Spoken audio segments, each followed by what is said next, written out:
글은 써서 무엇을 하냐고. 그러니까 사실 양산모가 살았던 시대에는 앞서 김덕진 선생이 살인의 시대라고 했지만, 넓게 보면 살인의 시대지만 사실 좁게 보면 사화의 시대입니다. 사화의 시대. 그리고 사실 살인의 시대는 이제 명종 때 살인들이 정권을 잡으면서 이렇게 전개되는 것이 살인의 시대이죠. 그러니까 양산모가 살았던 시대에는 훈구가 정권을 잡고 있던 사화의 시대. 그리고 어떻게 보면 희망보다는 절망의 시대였다라고 할 수 있죠. 그래서 그런 사회의 시대, 혼초기 시대에 문자의 벽을 시행할 수 없는 상황에서 그 사상과 정책을 제시해봐야 무의미하다는 그런 생각이 양산모에게도 듣지 않았는가, 그런 생각이 듭니다. 잘 알다시피 우리가 태계이양과 율곡이의를 언급할 때도 그런 얘기 많이 하죠. 태계이양의 시대는 역시 마찬가지로 사화의 시대였었고, 율곡이의의 시대는 살인의 시대였던 것이죠. 그래서 여러분들이 아시다시피 태계이양의 그런 학문과 사상에는 사회 경제 정책, 구체적인 정책들이 거의 없습니다. 반면에 율곡에게는 그런 사회 경제적인 정책들이 많이 있죠. 그것이 왜 그러냐 하면은 이왕도 자기가 살았던 사화의 시대 때, 그 절망의 시대 때 사회 경제 정책을 갖다 얘기해봤자 크게 받아들여지지도 않고 의미도 없다고 그렇게 생각한 것이죠. 이양 같은 경우도 자신은 그런 것보다는 오히려 그 당시에 어떤 그 사화의 시대의 선과 악이 혼동되는 그런 상황 속에서 선과 악을 갖다가 명확히 구분하려고 하는 그런 그 작업, 그리고 후대를 위해서 제자들을 갖다가 양성하려고 했던 그런 그 일에 힘쓰게 되는 것이죠.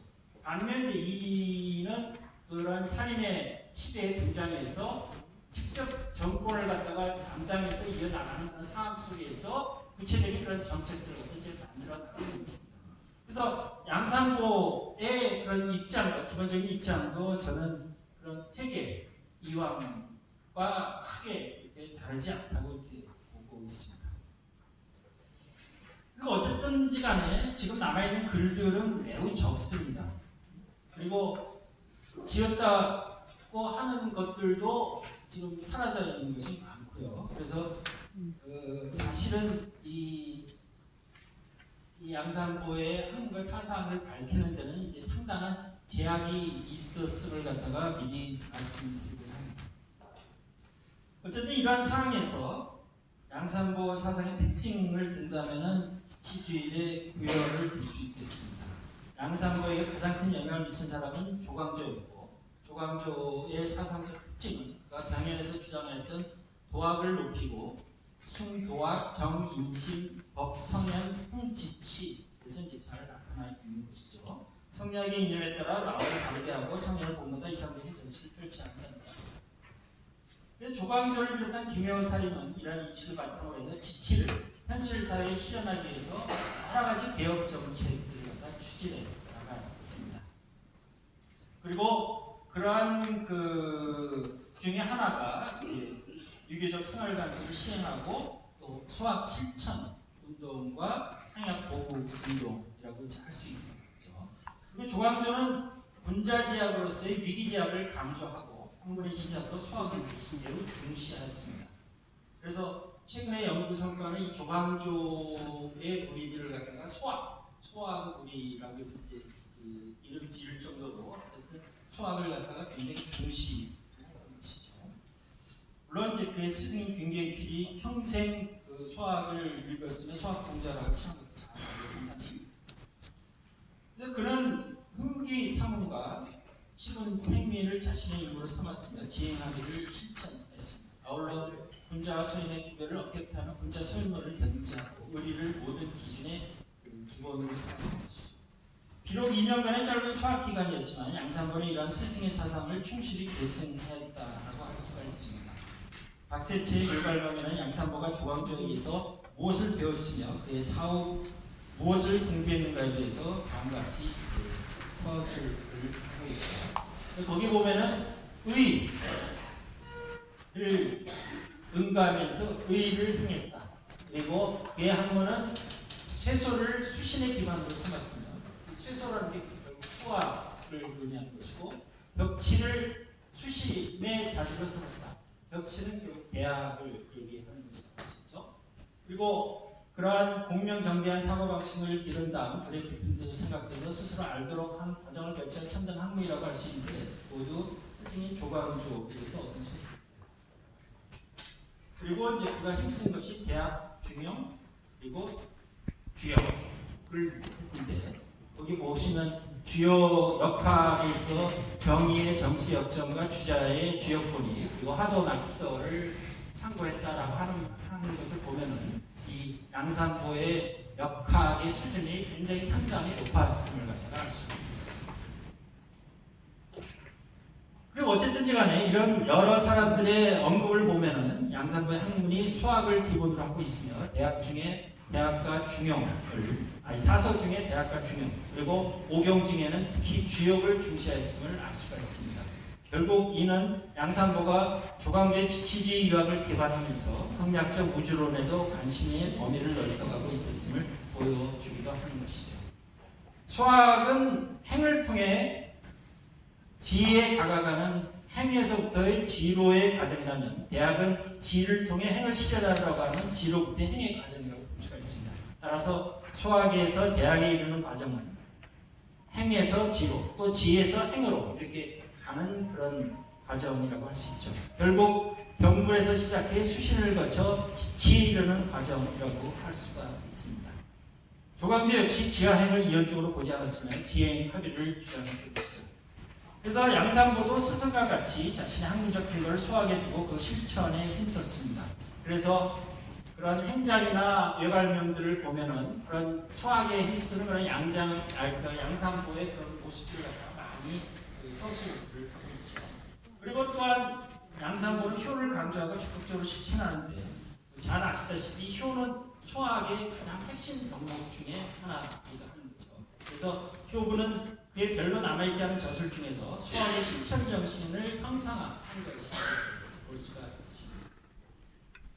그래서 그런 식으로 양산보는 성인이 근본에 힘쓰고 정상된 속마음을 극진하며 장차 신의 뜻을 높이 받들어 효라는 이름을 붙였다고 하고요. 이 효가 백행의 큰 근원이며 만선의 근본 날조이며 우주의 대들보를 이루고 큰 인륜의 수레길을 그어 놓았으며 덕의 침탐이고 도의 핵심이며 조화의 근원이며 교화의 출발이라고 했던 것이죠.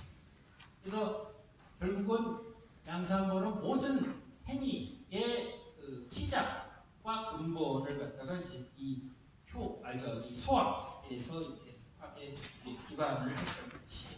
그래서 이러한 것들 그리고 이런 것에 바탕한 효 이런 것들이 모두 그냥 단순한 외적인 그런 행위가 아니라 인간의 본성, 성정에서 이제 나왔다. 이제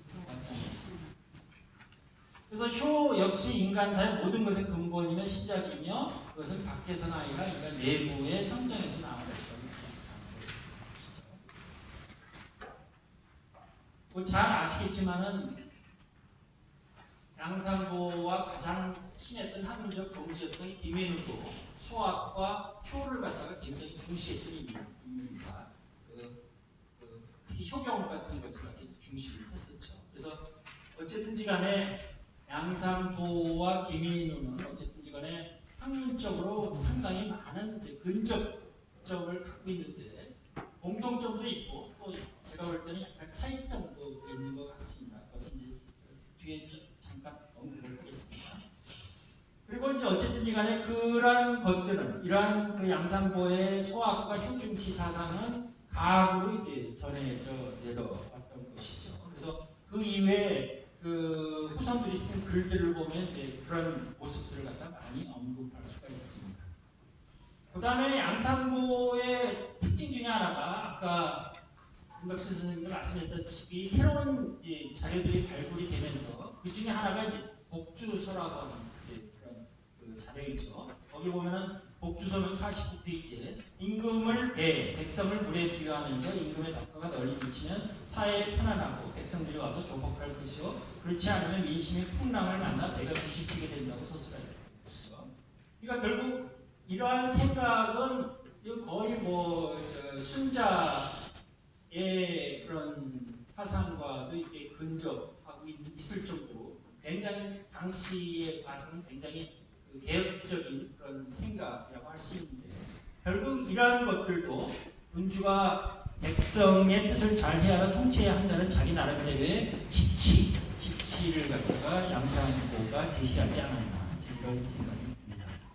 결국은 조광조도 이제 지치라고 하는 것이, 즉 유교적 이상정치라고 하는 것이 관념적이고 공안 이론에서가 아니라 구체적인 삶에서의 실천에서 시작되어야 함을 강조하는 것이죠. 그러니까 지치라고 하는 것이 그냥 단순히 정치의 수준이 아니라 가장 기본적인 자기의 수신, 자기의 삶에서부터 이제 출발을 한다는 것을 이 양산고도 그대로 계승하고 있지 않나, 그렇게 본 거죠. 그래서 양산고는 스승의 죽음과 개혁의 실패를 보고 좌절하였지만 그 절망을 딛고 일어나 스승이 꿈꾸고 실현하려고 했던 지치를 자신의 주변부터 시작해서 가족과 사회까지 넓혀가고 자연 속에서까지 구현하려고 했던 것이죠.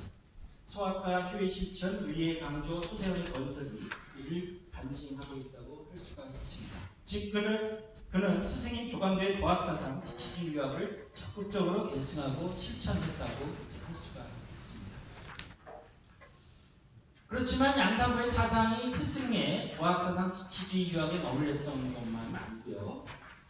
당시 김효사의 조선 사상계에는 성리학의 사회적 실천을 넘어서 성리학적인 세계관과 이기론에 관심을 갖게 되는데, 이제 대표적 인물이 성경덕과 이현적이 있게 되고, 그 이외에도 이러한 수많은 이 학술 논쟁들이 이제 벌어지게 됩니다.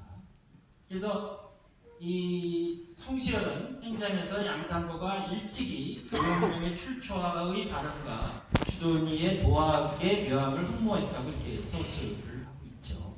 또 소세원 사실 실기에서도 양산고가 도용명과 주돈이를 흠모해서 문방 좌우에 귀거리사와 오리선생전, 산해경, 통서, 애련설, 팽도 등을 주었다고 이렇게 얘기하고 있습니다. 잘 알다시피 귀거리사, 오리선생전은 도용명의 작품이고 통서와 애련설, 팽도 등은 주돈이의 저수입니다. 앞에서 언급했지만 양산고는 역학의 죄가 깊었고요. 그리고 또 그가 주돈이를 흠모하고 그의 저술인 팽도와 통서, 애련설을 서재에 두고 가까이 했다는 것은 성리학적 세계관과 우주론에 관심을 갖고 있었음을 보여주고 있습니다. 그리고 이것은 북송 성리학의 특징이라고 할 수 있죠. 그리고 이러한 주돈이의 사상은 기본적으로 천일합일론에 기반을 하고 있는 것이고, 이것은 주역과 중용의 천일론적 관점을 계승하고 있는 것이기도 합니다. 그 다음에 이러한 것들이 이제 쭉 통서에서는 이제 성의 개념을 이제 새롭게 지시하는데, 결국은 이것이 무엇이냐면은 어떠한 그런 그 심성적인 그런 그 수양에서부터 그런 그 계속 수양을 하고 이런 식으로 하게 나간다면은 성인이 된다고 했었던 것이죠. 그래서 주돈이는 성이 제자가 듣기에 보통 사람도 성인이 가능합니까 이렇게 물었을 때 주돈이는 가능하다고 이렇게 대답을 하거든요. 그러니까 단순한 현인 단계가 아닌 성인까지도 가능하다. 그럼 그것은 무엇을 통해서 가능합니까? 주정과 그리고 전이랑 우역 등 이러한 자기 수신을 통해서 이렇게 가능하다. 그래서 그러한 그 유가적 천일합일의 대표적인 인간상으로 공자와 암자를 들었고, 자신도 그러한 삶을 통해서 노력하려고 이렇게 주돈이가 했는데, 황정견도 이제 바로 이런 주돈이의 인품을 이제 단풍지열에 갖다고 이렇게 했던 것이죠.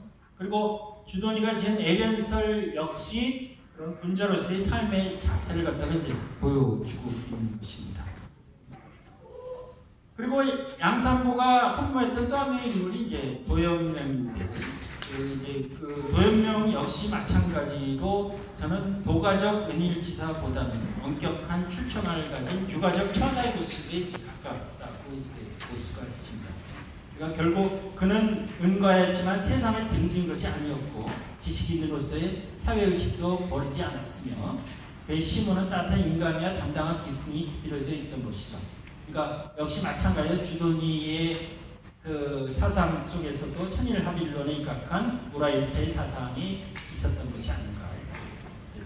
그래서 주도니의 그 시 중에 하나 보면 이 산해경을 읽고 이렇게 이제 언급한 것이 있죠. 거기 보면은 마지막 보면은 산해경을 읽는다. 고개 끄덕이는 동안 우주를 다 보니 이보다 더한 즐거움이 어떻겠는가. 그래서 이제 그런 그 성리학적 우주론에 대한 관심으로 발전하는 단초의 모습을 볼 수가 있습니다.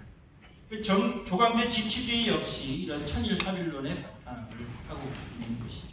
그리고 이러한 것들은 주도니에까지 이제 맥이 닿고 있습니다.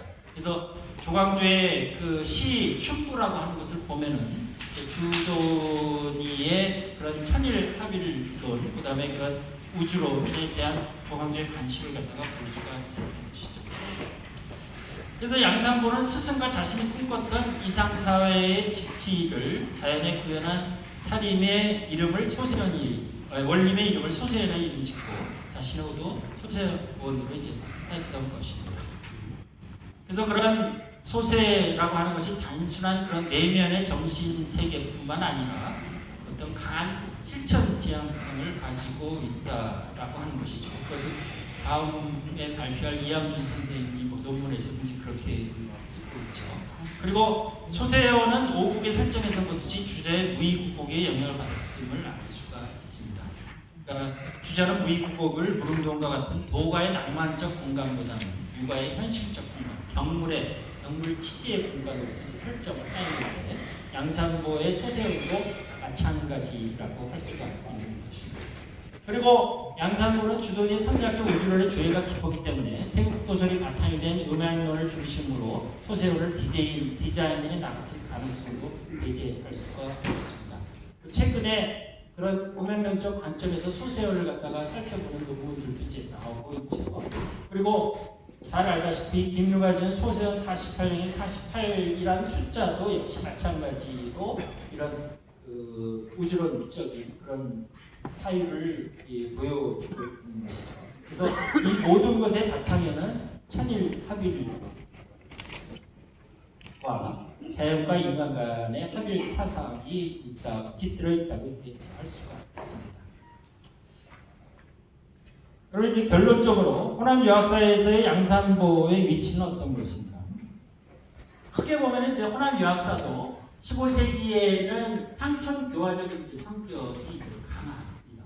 그러다가 이제 이 양산보 단계, 그 다음에 박상 이런 단계에 가면은 이제 그 북성 유학적인 성리학적 우주론에 이제 관심을 갖게 되는 것이죠. 김인호가 그 태극도에 관한 그것을 가지고 그 정지훈과 이제 그 교류를 하게 되는 것도 이제 그러한 사상, 그런 것을 갖다 반영해 준다고 이제 할 수가 있습니다.